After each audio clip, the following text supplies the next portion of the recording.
할렐루야.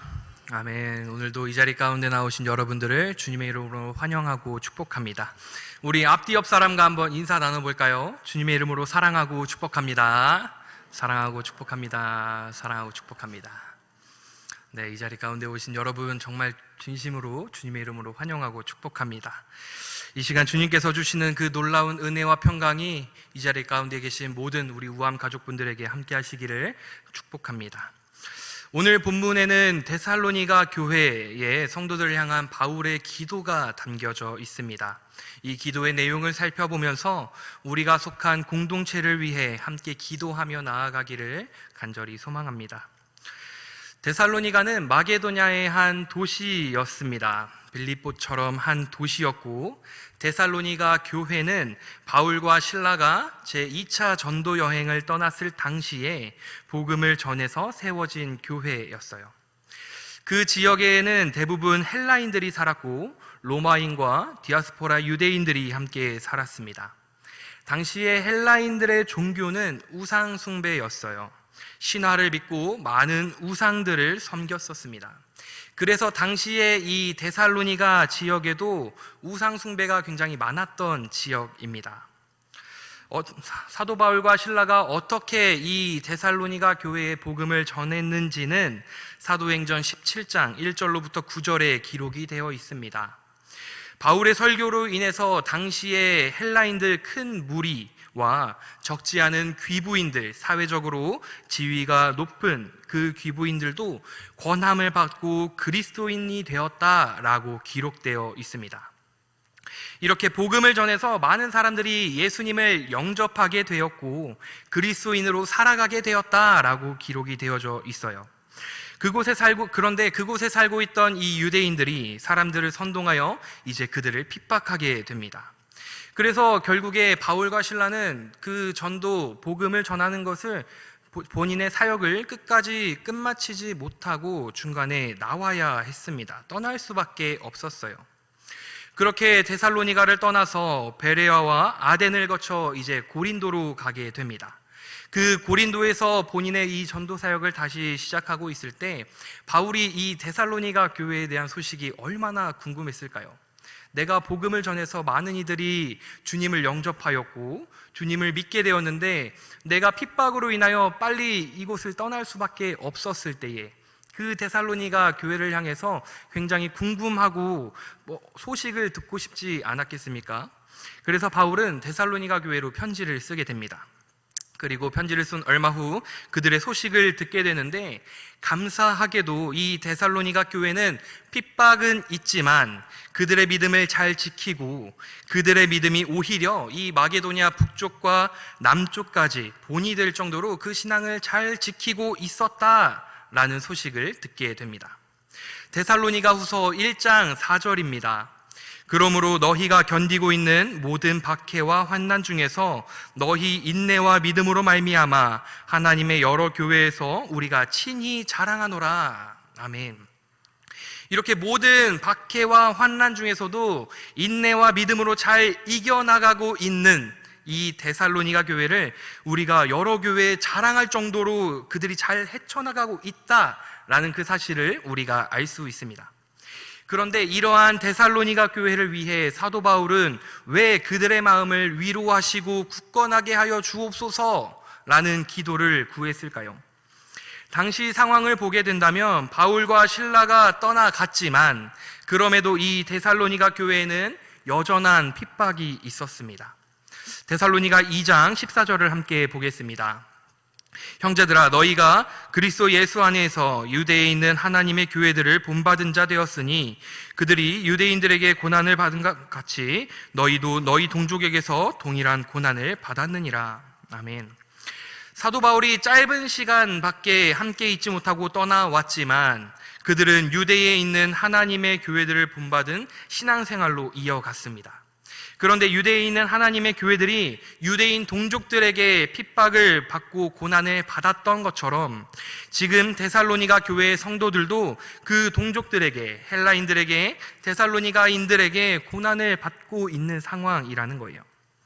데살로니가 교인들은 그들이 핍박을 받은 이유, 그것은 그들이 예수 그리스도를 믿음으로 이전의 관습과 우상 숭배를 버리고 하나님의 말씀에 따라 살고자 했기 때문입니다. 이렇게 이방 문화 속에서 살아온 그들에게는 예수 그리스도를 영접하는 일, 그것이 상당히 어려운 일로 온갖 순환과 고통이 뒤따르는 일이었다는 거예요. 게다가 그 상황이 악화되고 있다는 소식을 듣게 됩니다. 박해는 더욱더 심해지고 있고 예수 그리스도의 재림에 대한 혼란과 두려움까지 그들에게 찾아옵니다. 그래서 그들에게 바울은 다시 편지를 하고 있는 거예요.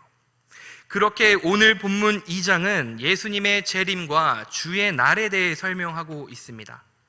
당시 바울의 이름으로 주의 날, 예수님이 다시 오시는 그날에 대한 잘못된 정보가 전해지고 있었어요. 예수님께서 다시 오실 그날이 이미 지나갔고 예수 그리스도는 이미 이 땅 위에 다시 오셨다라는 소식이 그들에게 돌기 시작합니다. 그리고 박심한 박해로 인해서 예수 그리스도가 그들을 버려두셨다라는 말까지 돌기 시작했어요. 그래서 바울은 그가 데살로니가에 있었을 때 그들에게 가르쳤던 말을 다시금 생각나게 하고 있습니다. 근데 성도들은 두려워하거나 염려하는 것이 아니라 예수님이 다시 오실 때까지 확실한 복음에 대한 그 믿음을 지키며 나아가야 한다라고 이야기를 하고 있는 거예요. 오늘 우리가 살펴본 16절에서 17절에서 이제 이와 관련하여 바울은 그들을 위하여 기도하고 있습니다. 여기서 우리에게 주시는 첫 번째 말씀을 받습니다. 첫 번째, 내 삶의 주인이 누구인지 깨달아야 한다는 거예요. 먼저 16절을 우리 함께 읽겠습니다. 시작. 우리 주 예수 그리스도와 우리를 사랑하시고 영원한 위로와 좋은 소망을 은혜로 주신 하나님 우리 아버지께서. 아멘. 이 문장에서 주어는 주 예수 그리스도와 하나님 우리 아버지입니다. 조금 줄여본다면 예수님과 하나님입니다. 먼저 바울이 지금 누구에게 기도를 하고 있는지를 우리는 알 수 있어요. 얼핏 보면 예수님과 하나님을 두 분으로 나누어 놓은 것 같지만 우리를 사랑하시고 영원한 위로와 좋은 소망을 은혜로 주셨다라는 표현은 이 두 분 모두에게 해당이 됩니다. 이것을 통해서 예수님과 하나님은 본질상 동일한 분이심을 알려주고 있어요. 그리고 또한 그 행위와 뜻에 있어서도 일치하고 있습니다. 다음으로 하나님과 우리의 관계가 어떤지를 알 수 있어요. 주와 아버지라는 표현이 바로 우리가 알 수 있는 것입니다. 예수 그리스도 앞에 붙은 우리 주라는 표현은 당시 세계의 최고 권력자였던 로마 황제를 가리킬 때 사용되었습니다. 그런데 바울은 그 단어를 지금 예수님께 붙이고 있는 거예요. 이로써 우리가 진짜 주인 삼아야 할 내 인생의 주인이 누구이신지를 명확하게 하고 있는 거예요. 내 삶에 있어서 주인이 누구십니까? 돈과 권력과 명예 등 세상의 것에 나의 삶을 내어주며 입술로만 주님을 부르짖고 있지는 않은지 우리 자신을 돌이켜 보아야 한다는 겁니다. 바울은 그의 진짜 주인 되신 예수님께, 데살로니가 교인들에게 진짜 주인 되신 예수님께 지금 기도를 하고 있습니다. 또한 하나님 뒤에는 우리 아버지라는 표현을 사용하였어요. 아버지라고 부를 수 있는 사람은 자녀밖에 없습니다. 하나님을 아버지라고 부를 수 있는 그 권세를 진짜 주인 되시는 예수님을 믿는 믿음으로 우리는 얻게 되었습니다. 바울은 자녀로서 그의 아버지 되신 하나님께, 데살로니가 교인들의 아버지 되신 하나님께 지금 기도를 하고 있는 거예요. 이 세상의 그 어떤 것, 세상의 그 어떤 대단한 것이 아니라 나의 삶의 진짜 주인이 되시는 그 예수님, 예수 그리스도를 믿는 믿음으로 말미암아 우리를 하늘 백성 삼아 주시고 아버지라고 부를 수 있는 권세를 주신 하나님께만 기도하며 나아가는 우리들이 되시기를 간절히 소망합니다. 우리에게 주시는 말씀 두 번째는 영원한 위로와 좋은 소망을 주신다는 것입니다. 내 삶의 진짜 주인이 되시는 그 예수님을 믿는 믿음으로 우리는 하나님의 자녀가 되었고 그 하나님께서는 우리에게 영원한 위로와 좋은 소망을 주신다고 하셨습니다. 바울은 십자가 사랑으로 영원한 위로를 주신 하나님이 계속해서 그들의 마음을 위로해 주시기를 간구하고 있어요. 데살로니가 교인들은 지금 계속해서 핍박과 고난 가운데 살아가고 있습니다. 시간이 지나면 지날수록 그 고난과 핍박이 더욱더 심해지고 있어요. 이때에 주시는 위로, 바울이 간구하고 있는 그 위로는 하나님의 영원한 위로입니다. 영원한 위로는 진정한 위로이며 어느 한순간에도 변함이 없고 끝이 없는 것입니다. 세상이 주는 일시적 만족과는 전혀 다르다는 거예요. 분명히 우리가 이 세상을 살아가는 데 있어서 사람의 위로도 필요합니다.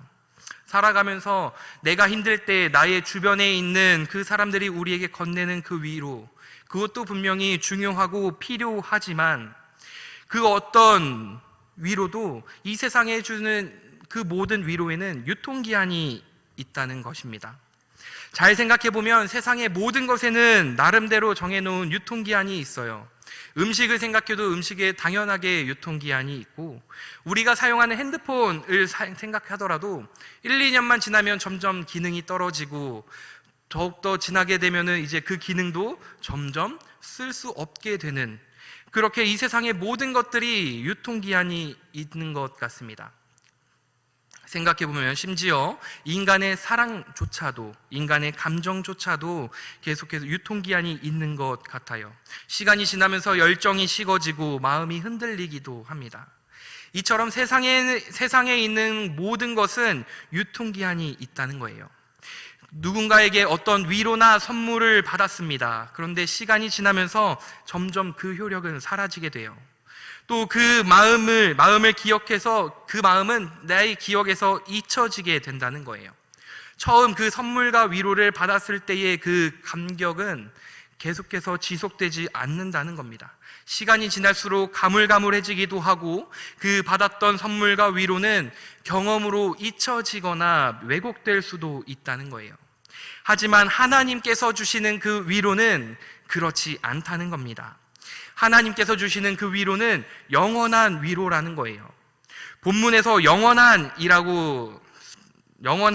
단어로 쓰인 아이오니아라는 단어는 시간적인 영원성과 함께 절대로 변하지 않는다는 의미를 가지고 있어요. 어떤 한순간에도 변함이 없고 시작과 끝이 없는, 반드시 그 효과를 보고야 맞는 그러한 의미에서의 위로라는 거예요. 이 위로는 하나님께서 우리 개개인의 마음속에 개별적으로 그 위로함을 의미하면서 다른 어떤 그 위로보다도 참된 위로를 의미하는 것입니다. 그리고 이어서 좋은 소망을 주신다고 합니다. 영원한 위로가 있다면 그 위로는 반드시 소망으로 연결이 됩니다. 위로를 받고 힘을 얻고 용기를 얻어서 삶에 무언가 새로운 의지가 생기게 된다면 소망이 생기게 됩니다. 그렇기 때문에 위로와 소망은 반드시 연결이 되는 거예요. 낙심한 상황 속에서는 소망을 붙잡기가 쉽지 않습니다. 너무나도 어려워요. 그러나 충분한 위로가 나에게 찾아오게 된다면 그 안에서 새로운 삶의 소망을 꿈꾸게 되고 새로운 삶에 대한 기대를 하게 되는 것입니다. 회복에 대한 가능성, 새로운 출발, 새로운 시작에 대한 기대입니다. 위로를 얻고 소망을 붙잡고 다시 시작하는 것, 그 속에서 놀라운 기쁨이 다시 생성된다는 거예요. 복음서를 보아도 예수님께서 만난 모든 이들에게 예수님께서는 이러한 위로와 소망을 주십니다. 그 고난 가운데 위로가 되는 것, 그것은 하나님 나라의 백성이 되었다는 것, 죄에 대한 용서와 구원에 대한 그 확신을 통해서 영원한 위로와 감사와 소망이 된다는 것입니다. 간절히 바라옵기는 우리의 삶 가운데 그 어떤 위로와 소망보다 주님께서 주시는 그 영원한 위로와 좋은 소망을 붙들고 그로 인해 내 삶에 있는 모든 고난과 고통을 이기며 나아가는 저와 여러분들이 되시기를 간절히 소망합니다. 오늘 우리에게 주시는 세 번째 말씀, 모든 선한 일과 말에 굳건하게 하신다는 겁니다. 오늘 본문 말씀 17절입니다. 17절 다 함께 합독하겠습니다. 너희 마음을 위로하시고 모든 선한 일과 말에 굳건하게 하시기를 원하노라. 아멘. 사도 바울은 하나님께 간구하고 있습니다. 하나님께서 이 데살로니가 교인들의 모든 일과 사역과 그 모든 말을 더욱더 강건하게 하시기를 구하고 있습니다. 모든 선한 일과 모든 선한 말들, 그것을 굳건하게 하신다는 것은 흔들리지 않고 확고한 마음이 들도록 하신다는 겁니다. 이 말씀은, 이 단어는 예수님께서 예루살렘으로 올라가기로 작정하셨다라고 하셨을 때의 동일한 단어로 쓰여 있어요. 다른 그 무엇에서 흔들리지 않고 굳건하게, 굳세게 하시기를 구하고 있다는 겁니다. 데살로니가 교인들이 지금까지 고난을 이겨올 수 있었던 것, 그 핍박과 박해를 이겨낼 수 있었던 것, 그것은 우리가 함께 바라보고 있는 목표와 같습니다. 바로 이 땅 위에 예수님께서 다시 오신다는 예수님의 재림이었습니다. 예수님께서 이 땅에 다시 돌아오실 그 날을 바라보며 데살로니가 교인들은 갖은 고난과 핍박을 이겨내고 있었어요. 그런데 바울이 쓴 것처럼 가짜 편지로 인하여 이미 예수님께서 이 땅에 다시 오셨고 예수님께서 다시 오실 그날은 이미 지나갔다라는 그 가짜 소식으로 그들을 힘겹게 만들고 그들을 흔들고 있는 것이에요. 그러한 그들은 하나님께서 영원한 위로를 주시고 좋은 소망을 주셔서 가짜 복음에 흔들리지 않고 굳건하게 하시기를 구하고 있는 거예요. 우리의 삶 가운데도 수많은 고통과 고난이 찾아옵니다. 우리를 힘겹게 하는 것들이 너무나도 많아요. 우리를 잡고 흔들려고 하는 것이 이 세상 가운데 너무나도 많다는 겁니다. 그때에 우리를 사랑하셔서 영원한 위로와 좋은 소망을 주시는 우리 아버지께서 우리를 위로하시고 그것을 구하며 오직 하나님에 기초하여 주님 안에서 온갖 좋은 일과 좋은 말로 굳건하게 나아가시는 저와 여러분들이 되시기를 간절히 소망합니다. 말씀을 맺고자 합니다. 오늘 우리가 마주한 환경이 어떠하든지 내 삶의 진짜 주인 되시는 예수님과 나를 하늘 백성 삼아주신 그 하나님께 영원한 위로와 좋은 소망을 구하며 나아가는 저와 여러분이 되시기를 소망합니다. 나의 고난과 염려와 아픔 속에서 그저 좌절하고 절망하고 넘어져 있는 것이 아니라 나의 진짜 주인 되신 주님을 찾고 의지하고 바라보기를 소망합니다. 그로 인해서 하나님께서 주시는 그 영원한 위로와 그 영원한 위로로 말미암아 좋은 소망을 얻고 그로 인하여 선한 힘과 능력을 얻어 그 선한 일과 선한 말의 힘을 내는 저와 여러분들이 되시기를 소망합니다. 또한 이것이 나에게만 국한되는 것이 아니라 나뿐만이 아니라 내가 속한 공동체에, 우리 가정에, 우리 교회에, 우리 목원에, 우리 목장에, 내가 속한 그 모든 공동체에 하나님께서 친히 개별적으로 위로하시는 그 참된 위로, 영원한 위로가 충만하여서 좋은 소망으로 가득한 우리 우암교회가 되기를 소망합니다. 오늘도 주의 날을 기다리며 나를 위해 또한 내가 속한 그 공동체를 위해 우리 교회를 위해 함께 기도로 굳건하게 나아가는 우리 모두가 되기를 간절히 소망합니다. 이 시간 함께 찬양하길 소망합니다. 나의 주인 되신 주님, 주님만을 바라보며 보이지 않아도 주님께서 나와 함께 하시고 영원한 위로와 좋은 소망을 주시며 우리를 이끌어 주심을 기대하며 나의 염려와 두려움을 오직 주님 앞에 모두 내려놓길 소망합니다 라는 마음으로 이 시간 함께 찬양하며 나아갑니다.